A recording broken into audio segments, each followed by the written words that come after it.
ഇടുക്കി മൂന്നാറിൽ ആനകൾ തമ്മിൽ നടന്ന ഏറ്റുമുട്ടലിൽ പരിക്ക് പറ്റിയ മുറിവാൽ എന്ന ആനയുടെ അവസ്ഥ ഗുരുതരമായി തുടരുകയാണ്. അവശനായ ആന നടക്കാൻ കഴിയാതെ ഇന്ന് കിടന്നതോടെയാണ് കാര്യങ്ങൾ കൂടുതൽ വഷളായത്. ഇടുക്കി ചിന്നക്കനാലിൽ ആനകൾ തമ്മിൽ ഏറ്റുമുട്ടൽ പതിവാണെങ്കിലും ഇത്തവണ കളി കാര്യമായി പോയി. ചക്കക്കൊമ്പനും മുറിവാലിനും തമ്മിലായിരുന്നു ഏറ്റുമുട്ടൽ. ചക്കക്കൊമ്പന്റെ മൂർച്ചയേറിയ കൊമ്പുകൾ കൊണ്ട് മുറിവാലിന്റെ പിൻഭാഗത്ത് ആഴത്തിൽ മുറിവ് പറ്റിയിരുന്നു.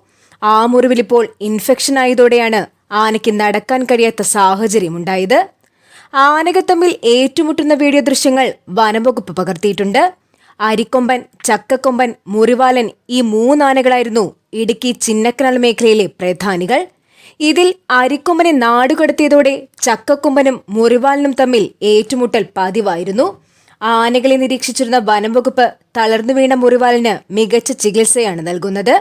ഇടുക്കി ചിന്നക്കനാൽ മേഖലയിലെ ജനങ്ങൾക്ക് ഏറ്റവും കൂടുതൽ ഭയമുള്ള കൊമ്പനാണ് മുറിവാലൻ.